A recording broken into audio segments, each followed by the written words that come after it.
Maintenant on va aller ci suñu rubrique rek un auteur un livre tey nag Joséphine dafa demoon seeti benn auteur boo xamante ni Rahmatou Seck Samb la ñu koy woowee livre bi ñu bëgg a mettre en avance nag mooy À l'ombre du Négus rouge. Voilà, À l'ombre du Négus rouge, qui est le premier roman de Rahmatou Seck Samb, qui est écrivain sénégalais, qui en a sorti 2 quand même. Mais tout d'abord, je vous laisse découvrir cette auteure sénégalaise, Rahmatou Seck Samb. Je m'appelle Rahmatou Seck Samb.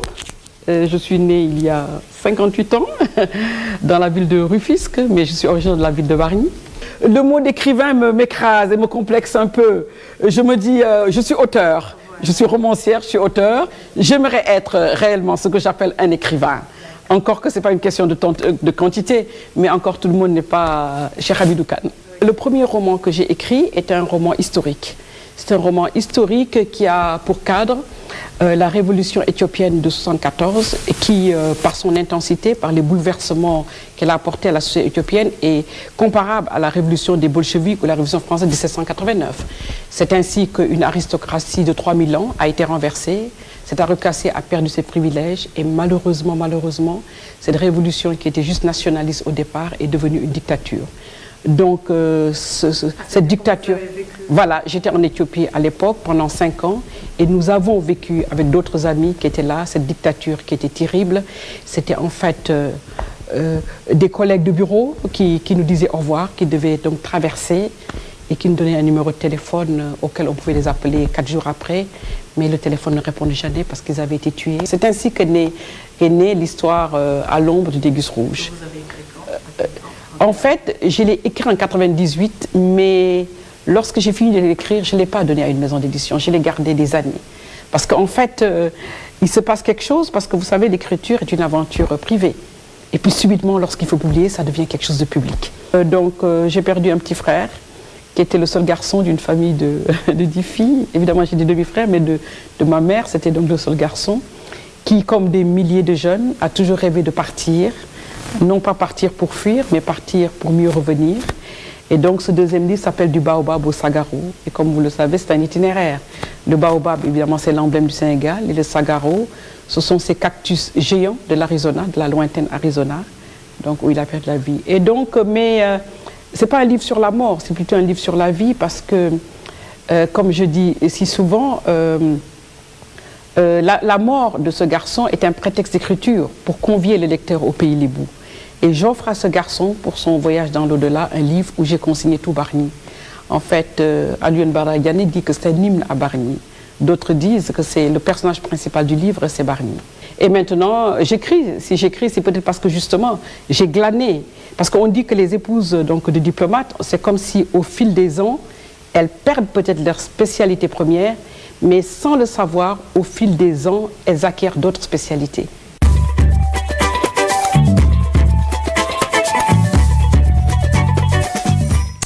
Voilà, Rahmatou Seck Samb, écrivain, qui a sorti 2 romans, qui était épouse de diplomate, comme elle l'a dit dans le petit élément. Son mari était haut fonctionnaire des Nations Unies dans le cadre des réfugiés. Oui. Émission bi ci kàllaama olof. Keroog wax nañ la ko ci même lancé bi nga jëm. Ni defal li ngay wax ni wax ko ci olof. Voilà, donc kon nag ki ñu gis mooy Rahmatou Seck Samb di écrivain. Comme ni mu ko waxee aussi ci élément bi jëkkëram haut fonctionnaire la woon ci domaine aux réfugiés, commissaire aux réfugiés. Donc elle a pu sillonner un peu l'Afrique, l'Europe et aussi les États-Unis. Alors comme elle a dit aussi, c'est une expérience bi ñuy am un peu partout day tax vers la fin des carrières de leur mari quand elles rentrent au bercail. Alors elles reviennent avec des souvenirs.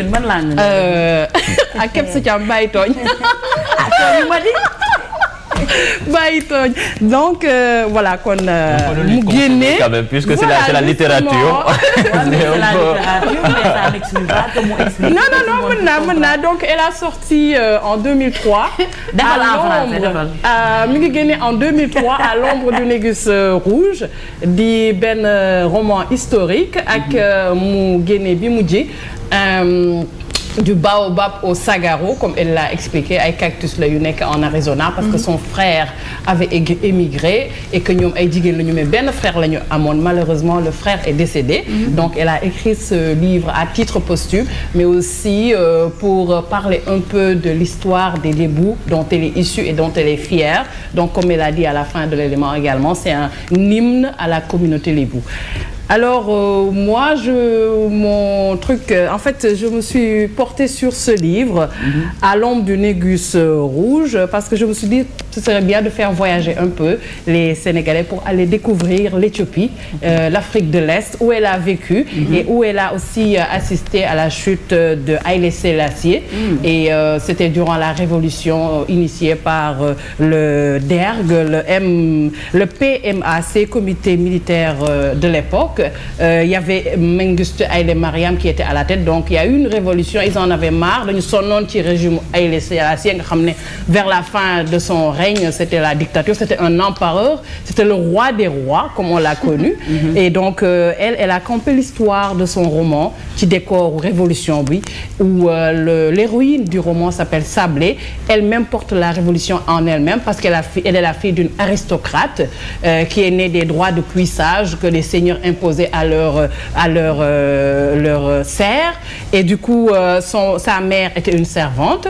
Elle est née donc elle avec cette double culture, cette dualité et elle va connaître aussi un révolutionnaire avec lequel elle va passer quelques années de sa vie et puis celui-là va être tué durant la révolution menée par Mengistu Haïlé Mariam et Mengistu lui-même sera à la fois lui aussi tué, je pense, et ce qui fait que c'est un roman très riche et très fort et très passionnant, mais historique parce qu'il nous retrace l'histoire de la chute de Haïlé Sélassié et aussi l'avènement de Mengistu Haïlé Mariam. C'est un livre que je vraiment conseille. C'est un livre qu'il faut lire parce que ça nous fait découvrir une page historique de l'Afrique. Une page historique de l'Afrique parce que Haïlé Sélassié boo ko waxee foog naa ne c'est aussi symbolique pour reggae man yi. Effectivement, parce que ñoom dañ ko considéré comme un messie. Il est descendant du roi Salomon, il est descendant de David, il est descendant de la reine de Saba, donc connu aussi sous le nom. Son nom avant de devenir roi, c'était Ras Makonnen, et quand il est devenu l'empereur, il est devenu Haïlé Sélassié Ier. Donc je l'ai choisi parce que l'autre livre c'est sur la communauté c'est sur son frère, mais ça nous fait voyager et ça nous fait découvrir ce peuple et leur histoire et leur aristocratie millénaire. Donc je pense que c'est un livre vraiment que j'aimerais partager avec tout le monde.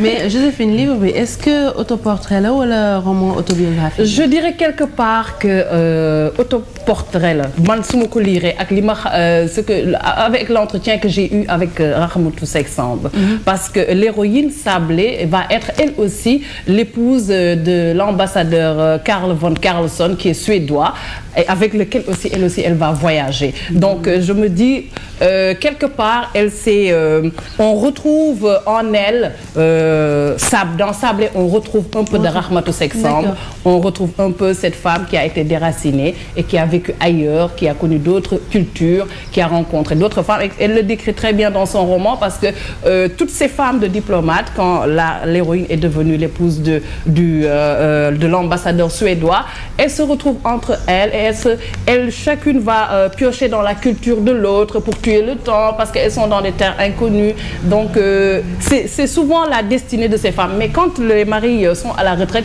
ce sont des femmes riches. Parce que ce sont des femmes qui ont vécu beaucoup de choses, qui ont vécu beaucoup d'événements. Et c'est le cas de cette dame qui a écrit dans le tard. Elle a dit que c'est venu comme ça avec la révolution en 1974. Donc elle a vu au premier rang des gens avec lesquels elle était mourir, disparaître, parce que c'est une révolution qui a connu beaucoup de morts. C'est une révolution sanglante, d'où le titre, à mon avis, À l'ombre du Négus rouge. C'était vraiment très terrible. Et tout ça l'a marqué, elle a pondu ce livre. Elle m'a dit qu'elle voudrait en écrire d'autres, mais bon, vous savez, les écrivains, les idées, ça pleut pas, donc les idées, ça pleut. Il faut être inspiré. Tu nous as mis l'eau à la bouche. Normalement, Rahmatou Seck waroon na la jox au moins juróom juróom exemplaire. Tout le monde. Ça ñu mun ko découvrir. Ouais, gars. lire ko. Mais l'un n'empêche pas l'autre, hein. Il faut acheter et le lire. Ok, en tout cas, merci beaucoup. Elle nous a fait voyager à travers ce livre de Rahmatou Seck Samb. Et noonu la koy defee chaque fois ci un livre, un auteur par Joséphine. On te remercie beaucoup. Te tey jii sax nag ni nga ñëwee dafa rafet. Ah oui. Parce que waaw, parce que tu es à la mode quoi. Et c'est magnifique, ça va. Merci.